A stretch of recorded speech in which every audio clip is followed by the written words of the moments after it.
Katonda w'ekisa ekingi Mukama w'emirembe tukwebaza kubanga badde mukono gwo gw'ekisa otuusa kaakano nga tuli balamu. Kyetuva tusaba ekisa n'emirembe wasuubiza budde baba kwagala bitubeereko. Mwoyo Omutukuvu yawandiisa ebigambo bino bitugenda okuyiga abituyigiriza era atulungamye mu byo biteeketeeka olubwakabaka bugenda okujja ku Yesu Kristo Mukama waffe. Amina. Nzikiriza omwagalwa nkukwase bakama bange ate batukulemberemu ne program nga bweri. Tweyanziza nnyo ssebo okuyita mu nnyanja emmyufu. Bwe twakoma ku Ssabbiiti eyayita mu Kuva essula 12 olunyiriri olw'omwenda n'olwasatu twalaba nga ababereberye baba Misiri bonna baafa. Twagala tulabe reaction Falaawo n'avuddeko ebizibu yeeyisa atya. Tugenda kutandikira mu Kuva essula 12 olunyiriri olw'asatu paka olw'asatu mukaaga.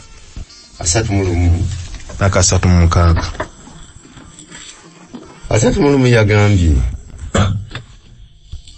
n'abayita Musa n'Alooni ekiro n'ayogera nti mugolokoke muve mu bantu bange. Mmwe era n'abaana ba Isirayiri mugende muweereze Mukama nga bwe mwayogera. Mutwale endiga era n'ente zammwe nga bwe mwayogera. Mugende mumpe omukisa nange. N'Abamisiri n'abakubiriza abantu okubanguyiriza okuva mu nsi kubanga bayogera nti tufudde ffenna. Abantu ne batwala ndoza yawo mukaaga. Abantu ne batwala obutta bwabwe nga tebunnaba kuzimbulukusibwa, ebibbo byabwe by'okukoyeramu nga bisibiddwa mu ngoye zaabwe ku bigabiga byabwe. Abaana ba Isirayiri ne bakola ng'ekigambo kya Musa ne basaba Abamisiri ebintu ebya ffeeza n'ebintu ebya zaabu n'engoye. Mukama n'abawa abantu okwagalibwa mu maaso g'Abamisiri ne babawa bye baasaba ne banyaga Abamisiri. Tweyanziza omukyala Kabiito bwe tulaba wano Falaawo ayise Musa n'Alooni n'agamba muve wano mugende, naye abagambye na kiro in the night. Naye kayongeddeko kali bless me also. Bw'osoma olinga alabanga atuuse okwenenya oba ali repentant. Mukyala Kabiito bwe kiri Falaawo yali agonze, omutima gwe gwali gukoleddwako oba nedda? Okufaananako nga Falaawo tulina abalala betulabako nga nabo basooka ne bakaluba emitima nga balabye ku maanyi ga Katonda ono. Nebukadduneeza bw'aloota ekibumbe ng'omutwe gwa zaabu ne bamunnyonnyola ne kye bitegeeza. Ye n'akola ekirala nga kyonna kyaki kya zaabu. Naye bwe yategeera nti Katonda gy'ali Katonda owaddala ow'amaanyi ow'omuggulu alina obubaka bwawa nti ntegeeredde ddala nga Katonda mugulumivu n'ebirala n'ebigenderako, era n'atuuka ku kwenenya. Naye bwe tutunuulira ebigambo ebikozesebwa Falaawo ng'asindiikiriza abaana ba Isirayiri bano okuva mu Misiri, abayita na kiro mugende muve wano kwejjako kwesonyiwa naye nga temuliimu kukola ki kwenenya. Kubanga nga bw'ali Falaawo ayagala asigale nga alinga yalina obuyinza ku kugenda kwabwe. Ebimutuuseeko byonna tebimuleetedde mutima kumenyeka. Ne wano wadde ekisembyeyo kimukubye ennaku enzibu tamenyese, naye ayagala bagende abejjeko bwejja. So mu mutima gwe temuli kwenenya. Musumba senga yali kwenenya yandibadde alumirirwa abantu bano bebakozesanga abaddu bebajjako essubi ne basigala nga babanja amatafaali geegamu. Naye mukwenenya kuno temuli mu kulumirirwa abantu bano nakubasaasira nakumanya nti yali nsobi okubakozesa bwe batyo. Okwenenya kuno kulinga okugamba nti senga si bino Mukama byankoze sandi batadde naye olwa bino kamaliga batasikulwanga mu mmalawo okwo si kwenenya. Mufunze alligating consequences just consequences ebivuddemu naye ng'omutima gwo tegukoze eki tegukwatiddwako. Mwami Ssewankambo ate bano mu kugenda babawadde zaabu ffeeza n'ebyokwambala byo byaki ng'ate bagenda mu ddungu? Twakirabye mu lesson nti byatuuka okubeera bwe bityo nga balinga bebasasula ebbanga lyonna libazze bakola ng'oli awo tebasasulwa bulungi naye n'ekirala nga mu maaso eyo buli abandi badde bajja byetaaga n'engoye bajja zeetaaga kubanga olugendo lwabwe lwali lugenda kubeera luwanvuko. Tweyanziza nja kusaba mukadde atusomereko mu kuva essula 13 olunya olusooka n'olwokubiri. Mukama n'amugamba Musa ng'ayogera nti onterekerenga abaana babereberye bonna buli yaggulenda mu baana ba Isirayiri oba wa muntu oba wa nsolo ye wange. Mukadde lwaki focus Katonda agitadde ku baana ababereberye bano nti balina okuwongebwa? Focus lwaki agitadde ku babereberye bano? Ababereberye okuva edda twakitunuulira nti ababereberye ekibereberye kyalinga kikulu nnyo mu maaso ga Katonda. Ensonga lwaki abantu bano abateekako omwoyo ng'ababereberye nti bateekwa okuwongebwa. Ate bwe singa tutunuulidde entandikwa yaffe yonna gye tuli ya bubereberye. Katonda bwe yali atonda omuntu yatonda Adamu mubereberye mu bantu bonna. Bw'ogenda okutunuulira abantu bano ate ababereberye bayogerako baali basonga ku mubereberye wa Katonda yennyini ye Mukama waffe ani Yesu Kristo. Tweyanziza mufuuze nga bwe twayigako sabbiiti yayita nti ne mu kalica yaabwe ababereberye bano be baalinga bapristi abakulembeze mu maka abatandikibwako enjiri nga balina okubuulira abantu abali mu maka bano Katonda byabakoledde okuva e Misiri. So abawadde sacred responsibility nti muwongeddwa obubaka bye mulabye e Misiri mulina okuba nga mubiyigiriza ab'omu maka gammwe. Mu maka gano firstborn ayigiriza, ne mu maka gali ne mu maka gali enjiri Mukama engeri gy'abalokoddemu esigale ng'etambula. Naye njagala tudduke mangu tutuuke kuva essula 13 tutandike ku 17 paka 22 tulabe. Falaawo ng'amazze okubaleka abantu Katonda n'abatwala mu kkubo ery'ensi. Katonda n'atabatwala mu kkubo ery'ensi ey'Abafirisuuti newankubadde nga lyali ery'okumpi. Kubanga Katonda yayogera nti wozi abantu baleme okwejjusa bwe baliraba okulwana baleme okudda e Misiri. Ne Katonda n'abeetoolooza abantu mu kkubo ery'eddungu mu mabbali g'ennyanja emyufu. Abaana ba Isirayiri ne balinnya nga balina ebyokulwanyisa okuva mu nsi ey'e Misiri. Musa n'atwala amagumba ga Yusufu awamu naye kubanga yabalayiriza ddala abaana ba Isirayiri ng'ayogera nti Katonda talina kubajjira. Nammwe mulitwala amagumba gange okuva wano wamu nammwe. Ne bava mu Sukosi okutambula ne basula mu Yesamu ku nsalo y'eddungu. Mukama n'agenda mu maaso gaabwe emisana mu mpagi ey'ekiro okubakulembera, mu kkubo era ekiro mu mpagi ey'omuliro okubaakira, balyoke batambule emisana n'ekiro. Empagi ey'ekire emisana n'empagi ey'omuliro ekiro tezaggwaawo mu maaso g'abantu.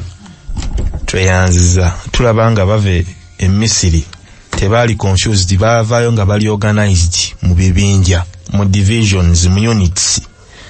Era ekyo Musa takiyiya buyiya, Katonda yali yakimugamba mu kuva essula y'omukaaga olw'26. Kati tulaba wano bazze bali organized. Naye mukyala Kabiito, biki bye tulabawo wano ebitali bya bulijjo Katonda byakola? Mukyala Kabiito, ebitali bya bulijjo nja kunokolayo konga bibiri. Ekisookera ddala ye mwana ono Yusufu.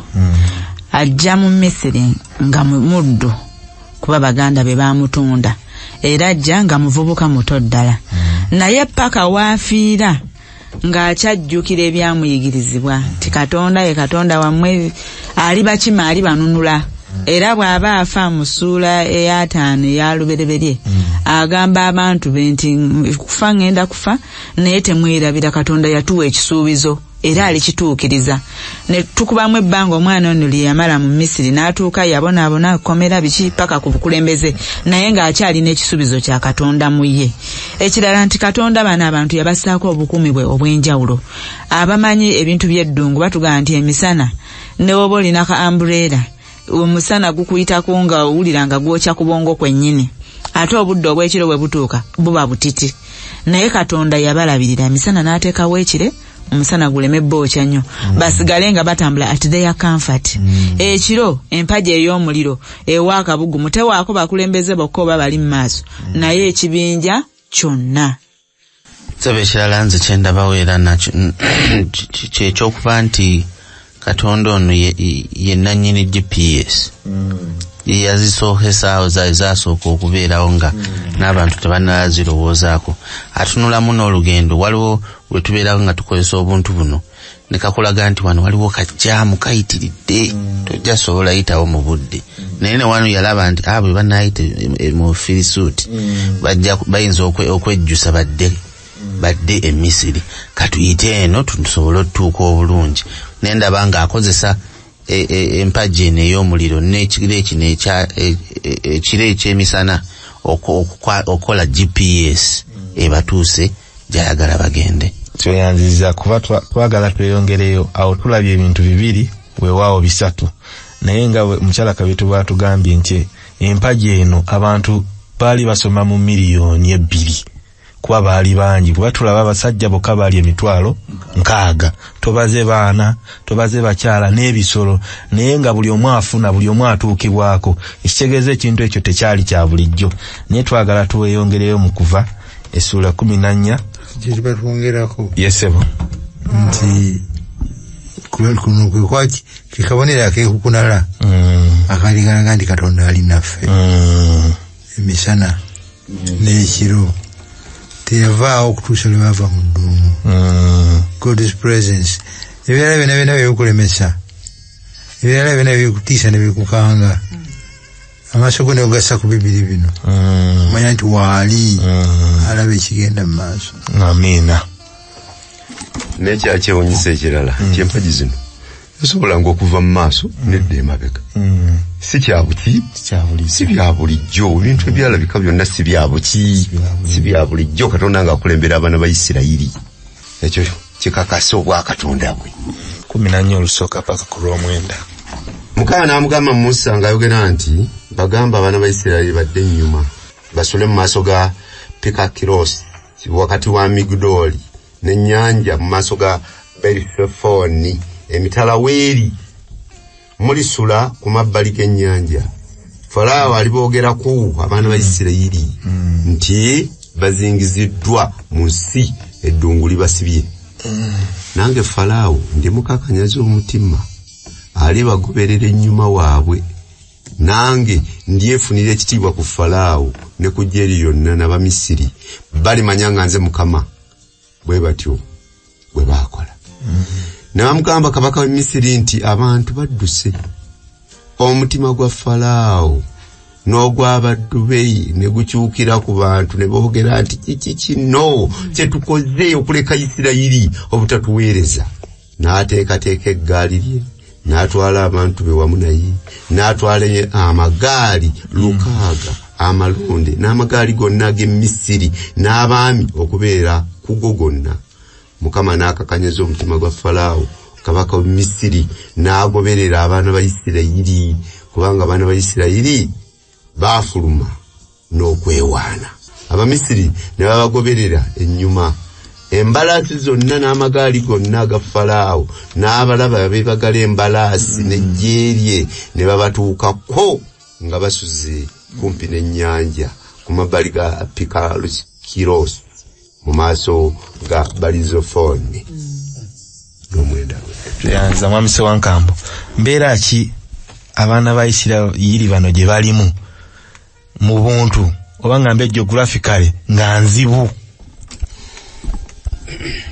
abaana ba Isirayiri babano Katonda abagambye badde ennyuma ate bazze eno waliyo ennyanja emyufu wakati wano bali mu nsozi bo bali wakati mu nsozi emabega omulabe ab'Emisiri ne Falaawo n'abantu be bazze babazinzeeko tunuulira ddala nga bali mu kaseera nga bali mu mbeera ey'okutabulwa yatujje mu lugendo luli wali oba oli awo njagala okumanya nti n'olugendo gye balaga bayinza okuba balina kye bamanyiiko yatujje mu kkuba eryangu okutuuka amangu atuyisizza eno ate atutuusiza mu kattu tetulina gye tulaga era ojja okuwulira nga bagamba nti era watuleese wano ffe tufiire wano mazima ddala wabiteeseteese gwe otuttire wano. Mwami Kiwanuka wano bwe batuuse ani abatuusizzaawo? Mukama Katonda yennyini y'abatuusizzaawo era kikwewuunyisa nti tetunnatuuka nnyo wala naye ekisolo kyenjagala okusooka okwogerako ye Falaawo kubanga Falaawo bw'awulira nti abantu bano bazingiziddwa n'agamba Katonda ndowooza takyalina ki nabo teekeko amagaali mbakole ki mbalumbe. Ekyo kyali kitegeeza nti Setaani aziba amaaso g'abantu. Nsomba Kakemba ndi wuwo seba bamugamba nti Katonda yabaleesewa balina bukakafu ki? Ekire GPS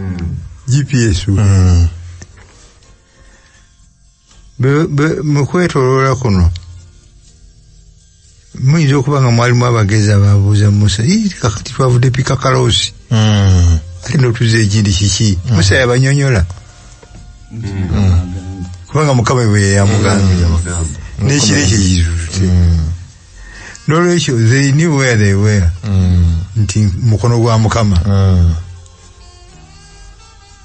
bikibeera bwe kityo kibuuzo kijja bagenda banalaba amagye ga Falaawo nga GPS nekyaliwo bagenda kukyanukula batya ekibuuzo ndowooza kyetulina okwanukula. Batusomero ku 10 paka ku 12. Falaawo bwe yasembera abaana ba Isirayiri ne bayimusa amaaso gaabwe laba Abamisiri nga babagoberera ennyuma waabwe ne batya nnyo. Abaana ba Isirayiri ne bakaabirira Mukama ne bagamba Musa nti kubanga tewali ntaana mu Misiri kyovudde otuleeta tufiire mu ddungu kiki ekitukozesezza bw'oti okutujja mu Misiri? Kino si kyekigambo kye twakugambira mu Misiri nga twogera nti tuleke tuweereze Abamisiri kubanga kirungi okubaweereza Abamisiri okusinga okufiira mu ddungu. Awo tulinayo ebibuuzo bibiri naye katusooke na kisooka nga Musumba wagambye nti balina GPS balina obukakafu nti Katonda waali. Bwe twasomako mu mirembe ekyokubiri kutandikira ku Lwabiri twalabanga Abamowabu n'Abamoni balumbye Isirayiri naye Kabaka Yekosafaati n'agamba Mukama ffe tetulina maanyi naye amaaso gaffe tukatunuuliza ggwe. Twalisuubidde nti ne bano bwe balyogedde naye kantandike ne Musumba what is their actual problem? Buzibu ki ddala bwe balina obubaleetera okutya? Obuzibu bwabwe bwaffe omukadade yatusomera olunyiriri olw'10 agambye Falaawo yasembera abaana ba Isirayiri ne bayimusa amaaso gaabwe laba Abamisiri nga babagoberera ennyuma waabwe ne batya nnyo. Abaana ba Isirayiri ne bakaabirira. Ekizibu kyabwe tukirabaawo ekizibu kiva ku ki? Maaso bwe basitula amaaso ne balaba Abamisiri okutaasa embeera eno ey'okutya ennyo amaaso bwawalala bwe bandegatadde ku GPS. Ekizibu kyonna eky'abantu abatuusibwako obuzibu olw'obutakkiriza amaaso bagajja ku Katonda bagassa ku kizibu ono ye Petero yaba mu lyato ng'ennyanja nsiikuufu eriko omuyaga Yesu kwatambulira n'amugamba nti jangu. Petero n'asimba amaaso ku Yesu n'atambulira mu mayengo n'egenda evayo ejjengedde ne n'ajja amaaso ku Yesu n'agassa ku jjengo n'asaanawo. Abayisirayiri nga bakulembera kabaka Sawulo baalumba omufirisuuti omunene gaggadde amaaso gonna ne bagajja ku Mukama bagassa ku mufirisuuti. Dawudi n'ajja amaaso n'agayisa ku mufirisuuti n'agateeka Katonda n'alibba n'alijjawo. Buli gw'onoolaba mu Bayibuli eyalemwa awo tulemerwa fena tujja amaaso woli abisobola netugateeka ku kizibu. Buli lwogateeka ku kizibu ate nga tokisobole tulina busobozi kukijjawo obusaanawo busaanyi kutya nakweraliikirira sebo ye problemu yaabwe. Mukyala Kabiito tugambye nti okutuuka wano GPS oba Katonda yabatuusizaawo. Katonda agenderedde kyo okubaleeta mu kifo kino ku Olw'ekumi baatugambye nti yatobbayisa mu bafirisuuti abamanyi bajja kutya okulwana bagambe tuddeyo naye gy'abaleese maaso Red Sea mu mbiriizi nsozi emabega ejje lijja naye okubatuusawo kiki kye yali ayagala okuyigiriza. Tuzze tuyiga emabega nti Katonda ono ali personal. Nsobola omuyita Katonda wange nange n'omuyita owuwo ng'olina ensonga zo nange nga nina ezange. Abantu bano nga bali mu bunyage e Misiri baabonaabona ne balaba ku maanyi ga Katonda mu kiseera nga musaze okutuukiriza ekisuubizo eky'okubajja mu Misiri. Ebibonyoobonyo ne babiraba ng'ewaabwe bali mu mirembe ng'eri Abamisiri bafa. Naye ate bwe batuuka ku Red Sea tulina naffe obunafu nti tuweyinga blessings za Katonda. Biri ne babissa muguluka kati ne batunuulira kino ekiboolekedde ekinene. Naye ate nti bwe batuuka ku mugga wano ekigendererwa kya Katonda ekikulu bongera okumutegeera. Bayinza okuba eri bakkiriza wakati awo mu lugendo ne bafunamuko okudawutinga oba okola ki okubuusabuusa kati ayagala ayongera okuba ebikkulira abalage nti nze Katonda yabataasa ensekere ne mbawunya n'ekizikiza n'abaana bamu okufa neene ennyanja nsobola okugibayisaamu. There is nothing too big or too small that I cannot handle. Abantu ba Katonda twerabira mangu bwe baali bava e Misiri twakirabye nti beewaana n'okukola ki n'okwewaana. Katonda waffe ow'amaanyi tunulira n'ababiri abali abaffe tebaakoze eki tebaafudde. Naye Musumba nga bw'agambye bwe batuuka ku nnyanja balengera ejje nga lijja amaaso baagajja kwali era ne beerabira nti waliwo Katonda asobola okubakola ki okubawonya. Ate nga n'agenda okumaliriza lutu gy'akutte ngeri shota n'okusinga the shortest one. Ibanditi entuufu yali eyitibwamu nga bwana basomosa obusomosa wano bwati it will be shorter than the longer route. The shorter route. The shorter route. Wano bayingira directly mu Palestine. Tekiriko na kubuuza. Olunyiri lw'okunana lwalekete nga lugamba nti era I will gain honor over Pharaoh and all his army. Nti alina enjiri gy'akyayagala okusomesa Falaawo ono nti newakubadde era yabatadde tannaba kumatira naye ne Mukama agambye nti newankubadde tannaba kumatira njagala tutuuke ku kiseera kino ayongere okukola ki okutegeera nti nze Mukama Katonda oyo era ne bakola we batyo. Katuduke tusome kuva Essula 14 kuva 13 paka ku 14 tulabe nti yadde tebalina kukkiriza okukkiriza kwabwe kukyali kutono Katonda okuyita mu Musa alina kyabagamba. Musa n'abagamba nti mutya muyimirire buyimirizi mulyoke mulabe olw'okuzibwa Mukama bwana abakolera leero kubanga Abamisiri bemulabye leero temuli balaba nati emirembe gyonna mukama anaabanwanira nammwe munaasirika tusonsule apiiru eno kamu ku kamu. Ekisooka mukyala Kabita agambye atya temutya. Lwaki abagamba temutya? Kubanga byabayisizaamu bibadde nabyo bingi balabyeko bwe baba balezeeko empaji weeri n'ekire ali nabo tannabavaako yadde n'akaseera n'aka. Apiiru ey'okubiri Musumba kandibuuze ggwe. Ey'okubiri abagambye stand still.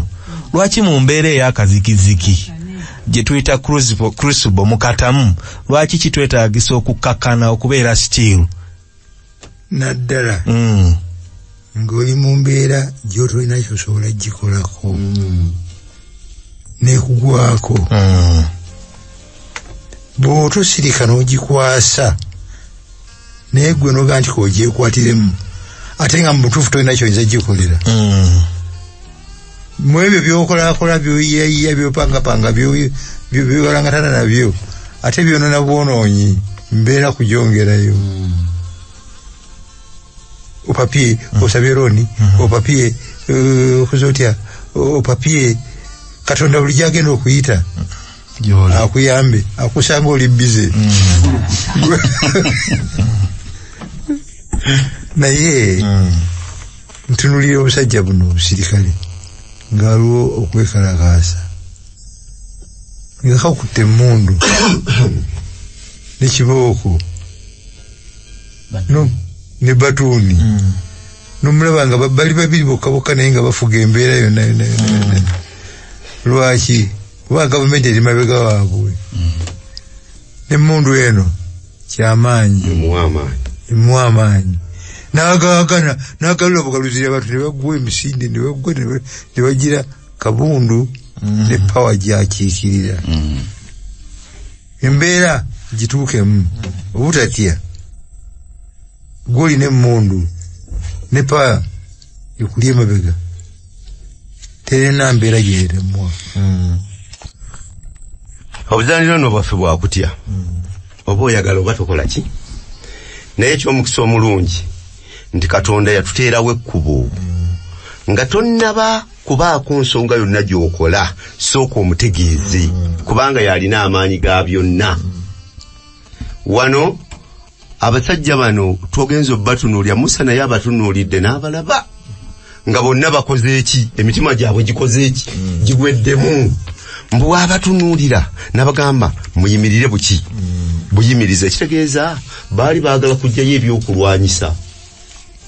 Jjukira nti eri bwe baali bavaayo n'ebiki n'ebyokulwanyisa naye abagamba nti muyimirire buki buyimirize. Ne mu mbeera zaffe eza bulijjo omuntu bamugamba nti gundi afunye accident wali kyasooka okunoonya kupapa kunoonya pikipiki kunoonya mmotoka asooke mu kifo ky'okusooka okutegeeza Katonda alina obuyinza bwa byonna naye tusooka kutandika kwerowoozaako nti ffe tulina amaanyi agasobola okubaako kyetukola kyetukola. Kino kyekyali ku Bayisirayiri. N'olw'ensonga eyo tuseeko kitegeera nti Katonda ye nnamba emu waffe yatulinako obwannannyini mu buli kyetukola kyonna tumufuule nnamba emu si sente zo. Mu kigambo kino kuyimirira nti muyimirire stand still alina ebigambo byayogereramu loudly nti mulekerawo okwemulugunya mulekerawo okweraliikirira mubindekere.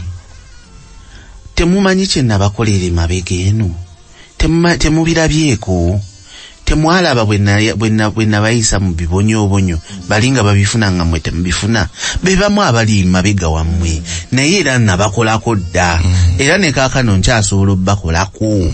Ekyo kyekizibu kye tulina ffe leero ng'ebyo byonna what he is saying stand still ojjukire osobole okwesiga Katonda na byonna nga tolina kyogenda kwekwatiramu. Ekizibu kye tulina nogamba nti waliwo statement nze gye ntandise okukuba wabbali mbu Katonda ayamba abo abeeyamba weeyambe mu kiki gwe nga toweeyinza. wanali mukubalaga stands nti yimirira byonna nze mbikwasaganye yakwasaganyiza ebyokwambala yakwasaganyiza ebyemmere kubanga tetulina bye tusomye ng'abiteesaako nti kati Musa ojja kuyita wano oba mwefeeko ku byemmere nze ndi ku byalugendo byonna abikwasaganyiza ebyebbugumu abikozeeko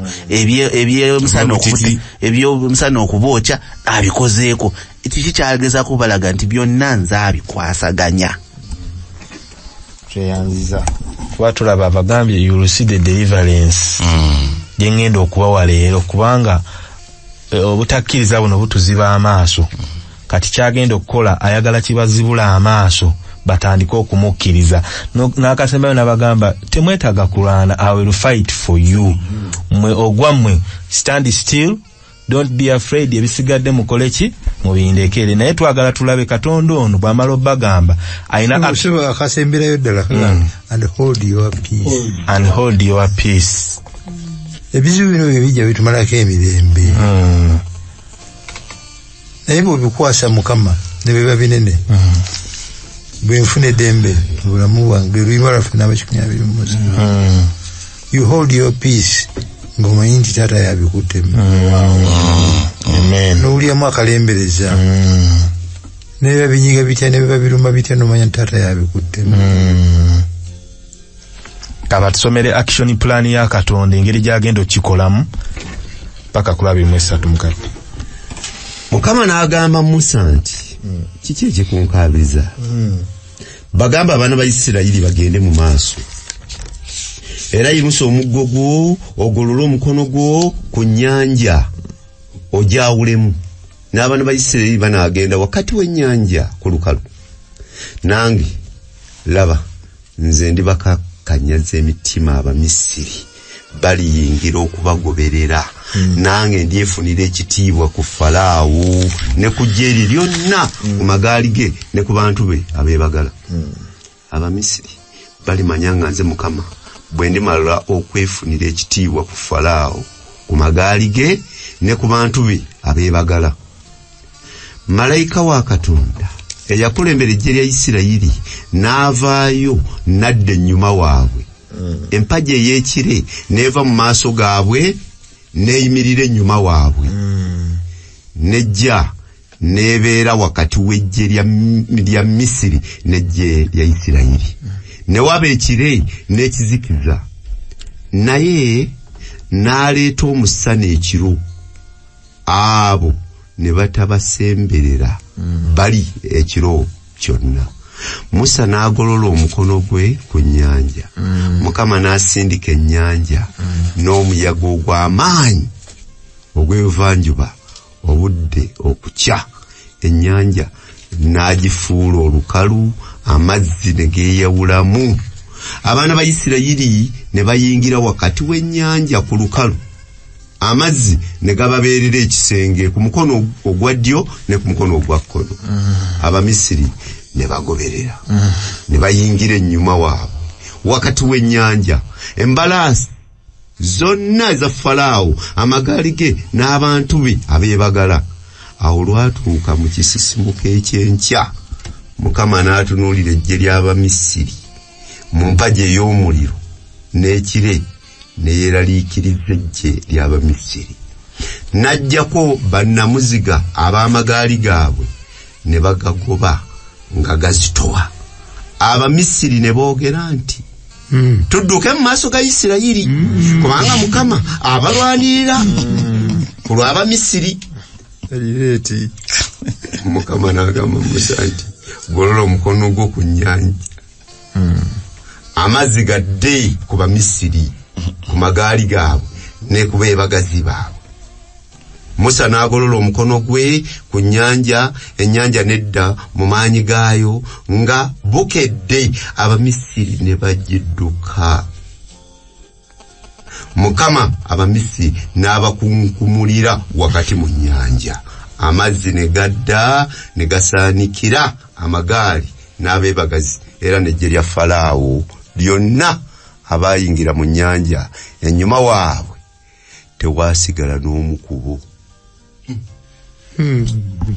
tweyanziza nnyo mukadde mukyala Kabiito Katonda atandisa atya okukola ebintu bye ebitali bya bulijjo wano bano bwe bafunyemu okutya nga nanzo kizibu n'emabega kizibu tabagambye nti akati mwe mukwate ebyokulwanyisa bwe biti namwe mukole bwe muti nedda nga bwe yabajja Misiri nga yakuttemu n'omukono gwe ne kati akyabalaga nti nze ndi mu control eya buli kimu ekisookera ddala ekiro ekibakulemberamu akizize emabega waabwe eno buzibye mu kampu y'Abamisiri buzibye tebalina kye bayinza kukola naye eno ekitangaala kisigaddeyo bakyakola ki bakyatambula twalaba Musa gye yatandikira nga bamwa instructions nga ajja n'amodifyinga mukko naye kati information nga bwe muwebwa bwagireeta era abagamba nti atugambye move forward tweyongere muki mu maaso bwe bawulira eddoboozi lya Katonda eryo n'alyoka abulira Musa ekyokukola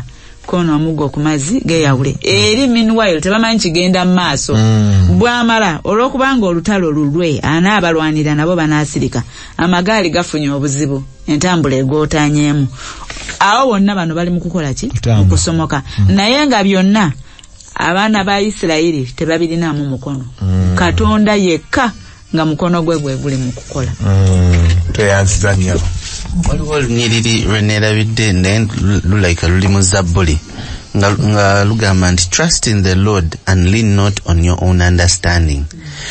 Wano agambye nti gwekola ki mutambule mudde mu maaso. Simanyi waliwo we nasomako nga bagamba nti baatuuka n'okulinnyako mu mazzi nga tegannaba kweyawula bulungi ne bagalinnyamuko. Kakati Musa n'agolola waliwo ebintu Mukama byakola nga gwe tebirinamu magezi ga buntu gwe nti onoogolola obugolozi omukono n'omuggo okube ku mazzi geeyawule. Sayansi kyali awo omuggo mazzi tibirina nebikwatagana kwegamba nakola ebintu bye nga byakyewuunyo ayagala tulaga nti mu bino byenkola temulimu mukono gwo yadde temulimu kufubako kwonna temulimu magezi go gonna. Therefore yes, stand and be silent. Lwaki tomanyi bulokozi bwo gyagenda kuyisa tobulinako enekulu teri n'omu yalowooza nga Brian bwagambye nti omuggo gulina enkolagana n'amazzi omuggo guba w'amazzi teri n'omu kyaba kugamba mu mbeera ekuyitiriddeko stand and watch me. Abayisirayiri baali amazed nga n'omugezigezi tasobola kuteba bigenda kuddako.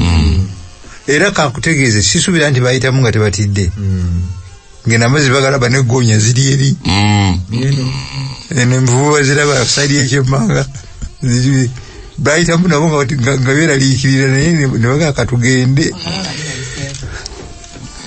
Stand and keep your peace. Mulekere eddembe lye akozesa amagezi ge obwa Katonda bwe n'obuyiiya bwe. Ekitegeeza sebo nti tulokolebwa lwakisa tulokolebwa olwakwagala kwa Katonda. Era wano we wali ekyama nti abasinga obungi balowooza nti ekisa kya Katonda abasinga obungi balowooza nti ekisa kya Katonda kiri mu ndagaano mpya yokka.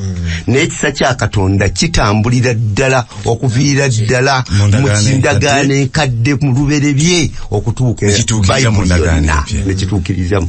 N'olw'ensonga eyo tulokolebwa lwa kisa yatukwatiraku yatuwonya. N'olw'ensonga eyo tuteko kiteeka mu nkola n'okumanya. Neyanziza bakadde bange kali kati gwa amagezi go gali luddawa mukulokolebwako kubanga tulokolebwa lwakisa. Amagezi g'abano gali luddawa mu kuyita mu nnyanja. Amagezi g'abano gali luddawa mu kuva e Misiri. Mukazi n'alya n'awaako n'ebba akawungezi ne bawulira enswagiro za Katonda ng'ayita mu lusuku ne batya ne badduka ne beekweka. Ababuuza muli luddawa n'ayita omusajja n'amugamba nti oli luuyiwa nayogera nti mpulidde eddoboozi lyo mu lusuku n'entya kubanga mbadde bwereere nenkweka ababuuzi lubereberye 3 olw'omwenda obuzibu bwaawo bwatandikira awo okutya Katonda ekibi kye kisooka okukola kututiisa kubeera mu maaso ga Mukama Katonda eva kakati bwe kimala okutuleetera okutya ate ne kitulimba mbu twesalira amagezi ag'okutunga ebikoola tukwekekwekeko nagono guliko tukyayiiya oyiya kino bwogwako ekizibu bwobeera obwereere oyiya ebikoola